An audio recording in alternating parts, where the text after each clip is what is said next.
हर इंसान के अंदर कुछ राज छुपे होते हैं, कुछ ऐसे राज जो बहुत वक्त बाद खुलते हैं।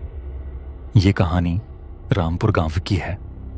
बरसात का मौसम था और आसमान में बिजली कड़कने की आवाज हर तरफ गूंज रही थी। उसी गांव में दूर कहीं एक छोटा सा ढाबा था जहां कुछ ही लोग जाया करते थे। आज भी वहां कुछ लोग बैठे मौसम का मजा ले रहे थे। रामू भाई, क्या मस्त मौसम है। इस मौसम में तो इस तरह ढाबे की चाय में अपना ही मजा है। हाँ, सही कह रहा है। ऊपर से रात के इस वक्त बिजली भी चली जाती है। ये अजीब मजाक है यार। लेकिन जो भी हो, इस वक्त यहाँ साथ में बैठकर एक अलग ही मजा आता है। सच में मेरा तो दिल करता है कि बरसात के इस मौसम की ये पूरी रात यहीं पर गुजार दूं, यहाँ बैठकर ये पकौड़े, चाय और दोस्तों के साथ। इस सब का मजा ही कुछ और है। और तू एक बात भूल रहा है, जब साथ में रामसुख चाचा की कहानी भी हो जाती है तब तो मजा डबल हो जाता है। वैसे ये चाचा के किस्से सिर्फ झूठी कहानियां नहीं होते, बल्कि उनके सारे किस्से सच होते हैं। अरे छोड़ो भाई, मुझे तो नहीं लगता कि रामसुख चाचा की कहानियां सच होंगी। आजकल के दौर में ऐसा कहाँ होता है, ये भूत चालवा वगैरह। वो तो तू इन सारी बातों पर यकीन नहीं करता, इसलिए ऐसा कह रहा है। लेकिन सच्चाई तो ये है कि ये सारी बातें सच होती हैं। लेकिन ये रामसुख चाचा तो अभी तक नहीं आए। मैंने तो कहा भी था कि थोड़ी देर में ढाबे आ जाना। अच्छा, शोर मत करो। चाचा बस आते ही होंगे, तब तक हम अपना गपशप लगाते हैं। वो लोग हंसी मजाक कर रहे थे और उनकी बातों के साथ ही आसमान में बिजली के गरज गूंज रहे थे। और तभी वहां पर रामसुख चाचा ढाबे पर आ जाते हैं। अरे ये लो, रामसुख चाचा भी आ गए। अब तो इस बरसात का मजा आएगा। लगता है कि तुम सबको मैंने आज बहुत इंतजार करवाया। हाँ चाचा, आप सही पकड़े गए। हम आपका ही इंतजार कर रहे थे।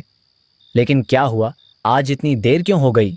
वो आज मुझे घर पर थोड़े काम थे और ऊपर से बिजली भी चली गई, तो इस वजह से थोड़ी देर हो गई। अच्छा, लेकिन हम तो सोच रहे थे कि आज तो आप आएंगे ही नहीं। हमें तो आपकी कहानी के बिना यहाँ कोई मजा ही नहीं आता। मुझे भी यहाँ पर तुम लोगों से बातें करने में बहुत मजा आता है। अच्छा चाचा, हमारी चाय और पकौड़े तो आ गए हैं, बस आपका ही इंतजार था। अब ये बताइए, आज कौन सी कहानी सुनाएंगे? अच्छा, अब मैं आ गया हूँ, तो अब मैं तुम्हें लोगों को एक सच्चा किस्सा सुनाता हूँ।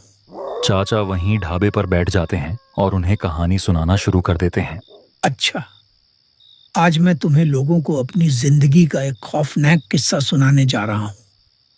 ये बात उस वक्त की है जब मैं जवान हुआ करता था। उस दिन तूफानी बरसात की रात थी और पूरे गांव में तेज बारिश हो रही थी। हर तरफ बिजली की कड़क और गरज की आवाजें आ रही थी। और उसी तूफानी रात को मेरी अम्मी की तबीयत भी खराब हो गई। उनका इलाज और दवा दूसरे गांव में रहने वाले डॉक्टर के पास थी। माँ, मैं अभी जल्दी ही आपकी दवाई लेने जाता हूँ। आप परेशान मत हो, आप जल्दी ठीक हो जाएंगी। दीपक चाचा हमारे साथ वाले गांव में ही रहते हैं। नहीं बेटा, तुम क्यों इस बरसात में जा रहे हो? मैं ठीक हूँ, कल दवाई खा लूँगी। अभी मौसम देखो कितना ख़राब है और रात भी कितनी गहरी हो गई है। नहीं माँ, ये बारिश तो रोज ही होती है और आप फिक्र मत कीजिए, ये थोड़ी देर में बंद हो जाएगी। मैं जल्दी ही दवाई लेने जा रहा हूँ। रास्ते में अगर कोई रिक्शा मिल गया तो उसी में चला जाऊंगा। उस रात मेरी माँ ने मुझे बहुत रोका, लेकिन मैं उस रात अपनी माँ के इलाज के लिए दूसरे गांव की तरफ जाने लगा। बाहर तेज बारिश का सिलसिला जारी था और उस वक्त गांव का एक भी आदमी वहां नहीं था। मैं बस आगे चलता ही जा रहा था। ये बारिश तो और भी तेज हो गई है। मैं दूसरे गांव तक कैसे पहुंचूंगा? लेकिन जो भी हो, मुझे माँ के लिए वहां पहुंचना ही होगा। मैं बस चलता ही जा रहा था और अब जैसे जैसे रात काली होती जा रही थी, बारिश उतनी ही तेज होती जा रही थी। बारिश की बूंदें मेरे जिस्म पर ऐसे पड़ रही थीं जैसे कोई छोटे छोटे छुरे चुभा रहा हो। रात के उस सन्नाटे को चीरते हुए मैं आगे बढ़ता गया। तभी मेरी नजर आगे एक जगह पर पड़ी। वहां एक आदमी रिक्शा लिए जा रहा था। मैंने जोर से आवाज लगाई तो वो रुक गया और मेरे पास आकर खड़ा हो गया। जी भाई, क्या हुआ? कहाँ जाना है? इतनी रात को इस बारिश में यहाँ क्या कर रहे हैं? इस वक्त तो यहाँ कोई जानवर भी नहीं निकला होगा। भाई, मुझे इस साथ वाले बिलासपुर गांव जाना था। वहां जो डॉक्टर रहता है उससे अपनी माँ के लिए दवाई लेनी थी। क्या क्या कहा तुमने? तुम्हारा दिमाग ठीक है? इस बारिश में बिलासपुर गांव जाने की बात कर रहे हो? लगता है तुम उस गांव की खबरों से अनजान हो। क्या तुम यहाँ नए हो? हाँ, हम यहाँ कुछ समय पहले ही आए हैं। लेकिन आप इस तरह क्यों कह रहे हैं? क्या हुआ वहाँ? क्या बात है? अरे ये पूछो कि क्या नहीं हुआ। तुम ऐसा करो कि इसी वक्त वापस लौट जाओ और इस बारिश की रात में उस गांव की तरफ बिल्कुल भी मत जाना, वरना पछताओगे भाई। बस मैं जा रहा हूं अपने घर, तुम अपना रास्ता नापो। लेकिन भाई सुने तो। वो रिक्शे वाला तो उस जगह का नाम सुनते ही फौरन भाग गया। लेकिन मुझे उस वक्त कुछ भी समझ नहीं आया, क्योंकि मैं अपनी माँ के लिए बहुत परेशान था। इसलिए मुझे तो बस वहां जाना ही था। उस आदमी की बातों को नजरअंदाज करके मैंने दोबारा चलना शुरू कर दिया। मैं जब जा रहा था तभी उस रात की तेज बारिश में मुझे एक अजीब सी काली बिल्ली पेड़ पर बैठी नजर आई। मैं जाकर उस पेड़ के पास खड़ा हो गया, लेकिन वो बिल्ली न तो हिली और न ही भागी। वो बस एक अजीब ठहरी हुई नजर से मुझे देख रही थी, जैसे कि वो मुझे कुछ कहना चाह रही हो या मुझे किसी खतरे से रोक रही हो। उसी पल आसमान में बिजली जोर से कड़की और बारिश और भी तेज हो गई। मेरा दिल अचानक जोर से धड़कने लगा।